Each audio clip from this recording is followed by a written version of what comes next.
Hey guys, this is Tauna. Today we are talking about Baylen the Haymaker, and honestly, I am so excited for this card. If you guys know me, then you'll know that I love Naya.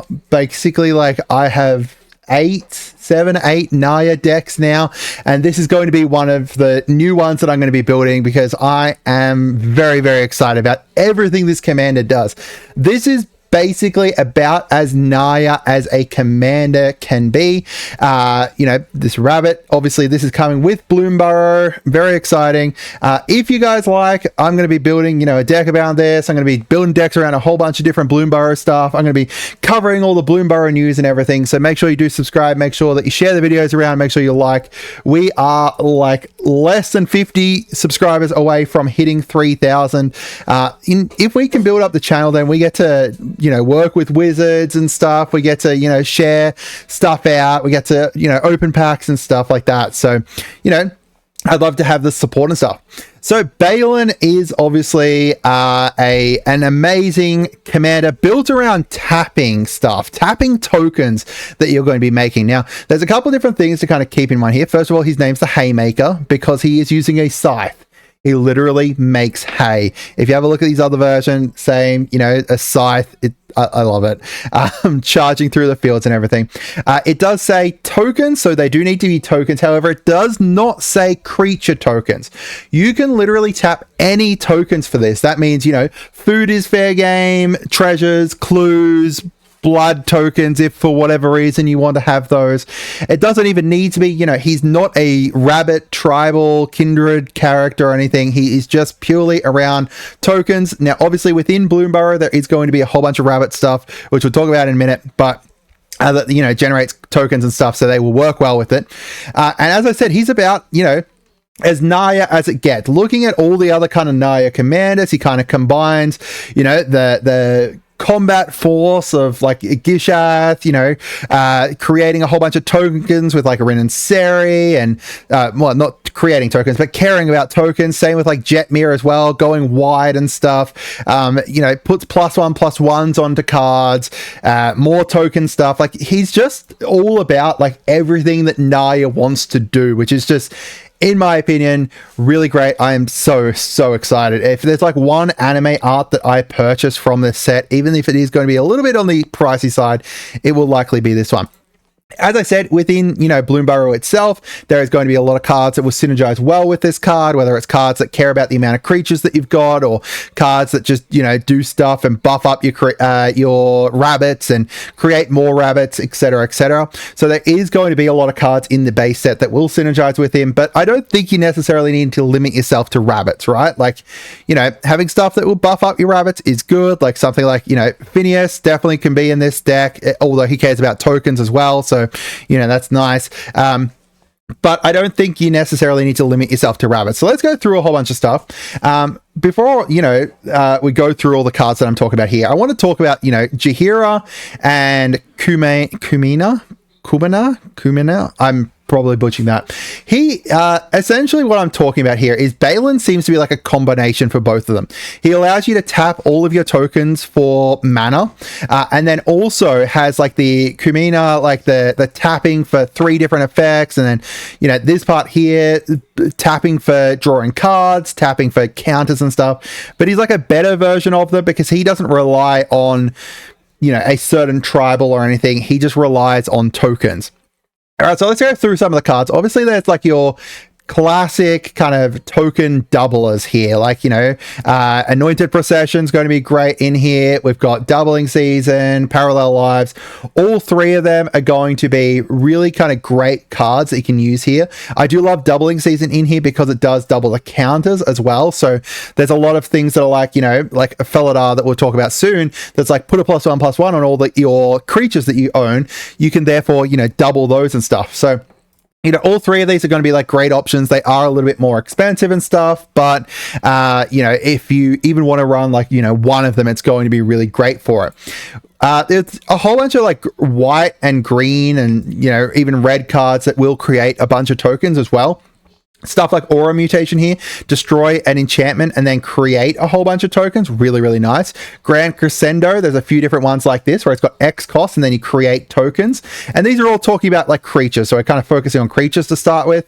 And then you've got other ones that are like, so this Queen Elenol here, who she relies on the amount of creatures you've got, but then whenever you create one or more tokens, create an additional token of some kind. That kind of card is great too, which we'll talk about another one of those later. Divine Visitation, any creature tokens you make, turn them into angels. So all your 1/1 tokens, therefore, 4/4 vigilance flying freaking angels instead. Ginny Fae, create tokens. Well, instead, how about you just create some, cat tokens or dog tokens instead of creating the like the 1/1 tokens that you're going to create a lot of. We've got stuff like Fabine, who, is going to be able to create some tokens and then get +1/+1 on stuff and then drawing cards and stuff. A great kind of, group huggish kind of card that you can use to start with to kind of keep people off your back, as well as giving all your creature tokens haste too. Something like Anam Pakal is also going to be insane, right? She's going to generate a lot of artifact creature tokens. A lot of artifact creature tokens. And then from there, you can take those and then you can use them for later turns to be able to tap them for stuff. We've got stuff like Muster the Departed, which is, at the end of your end step, you get to populate. Populate is going to be great, especially if you've got something like the new Warren War Leader that creates a token with the Offspring mechanic. It creates a 1/1 white rabbit token.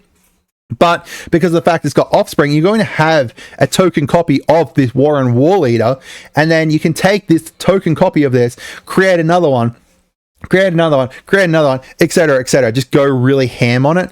Assumedly, you do need to have something die for this to be able to work, but you could potentially add in some kind of sack thing, or just overall kind of, hope that something dies. And it's just to punish people kind of removing something. There is both the Gyrids are really going to be great in this deck. Gyrid, Mirror of the Wilds, makes it so that all your non-token creatures will be able to tap and then create some tokens. So depending on what token creatures you've got, either you want to create, a copy of Warren War Leader again, or you could create, token copies of Idol of Oblivion token or whatever like that. A whole bunch of really, really big tokens you could potentially copy with this Gyrid. Or you've got the other Gyrid Conclave Exile, who creates a token to start with, and then also will, when he attacks, create to populate, right? Both of these are going to be great in some kind of deck like this, where you're creating a whole bunch of creature tokens. Jetmir as well. You've got to have Jetmir in here because he's going to give creatures. You're going to want to have at least, 9 creatures out. So then if you've got 9 creatures out, you're getting all of them are going to have, +3/+3, vigilance, trample, double strike. That's the game ender. We've got Imara, Soul of the Accord. So something else that you could potentially add in here is some of the cards that are whenever it becomes tapped. So there's a lot of especially with even in LCI, whenever becomes tapped, there's a few different cards Annie Flash, whenever she becomes tapped, exile cards. You've got something like that. There's a few different cards, especially, as I said, within LCI and stuff, that give you the option of tapping cards and then getting benefits from tapping cards, which you can potentially use with Baylen if you then copy those creatures. So while, if it's the actual creature, it's not going to get it. If you're creating a token copy of Imara, then you can get that benefit. Something like, Felidar Retreat or Scoot Swarm to kind of add in some landfall, create token creatures is going to be great. Both of them are really kind of going to go ham in a deck like this. Scoot Swarm, definitely, start creating an insane amount of tokens that you can then tap for mana, tap for, buffing up Balin. None of these say you can only do them once per turn either. So if you've got let's say you somehow manage to get up to 64 Scoot Swarm tokens because, someone let you run away with it, you can then add, whatever 64 divided by 4. I am showing how dumb I am right here. 16 times that by 3, 48. You can add 48 +1/+1s onto Balin. And he's got trample. That's a game ender. Something like Academy Manufacturer as well. If you add in a whole bunch of cards that create clues, foods, and treasures, then you're going to be able to create, 3 each time you do it. And there is a lot of cards that we can potentially add in here to create those food, clues, and treasures, right? Someone like Peregrine.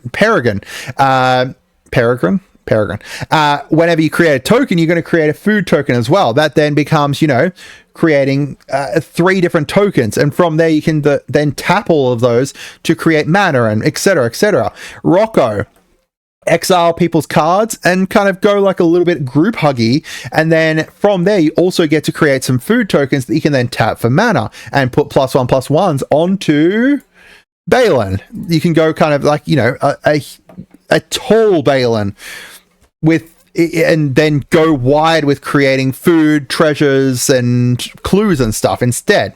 Lots of great ways you could do that. Gala Greeters, whenever a creature enters, you're going to be able to do this. You're going to essentially be able to do this all 3 once per turn because of the fact that we're going to have a lot of creatures entering potentially. Tireless Provisioner, whenever a land enters, create a food or treasure. If we combine that with, Felidar or Scute Swarm, boom, now we're going to create 3 different tokens each time a land comes into the thing, which then is essentially a whole nother mana. Smothering Tithe, there's a few different ones that we can potentially use here to create treasure tokens, like even Monologue Tax creates a treasure token as well.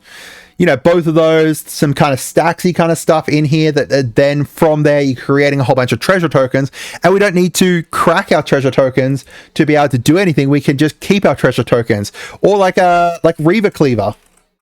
Reaver Cleaver will then become us creating, let's say for example, we've just got a +1/+1 and Balin. That's a 5/4, so we're going to create 5 treasure tokens each time we attack. We could then, if we, land, then we can tap all of those for mana as well without having to crack them. We've also got like Dockside, Extortionist, crazy. Dockside creates a whole bunch of treasures. From there, you can go, crack all those treasures, or you could just tap them for mana too. That's probably the more expensive one that I've kind of talked about here. I think it's the most expensive one that I kind of talked about here.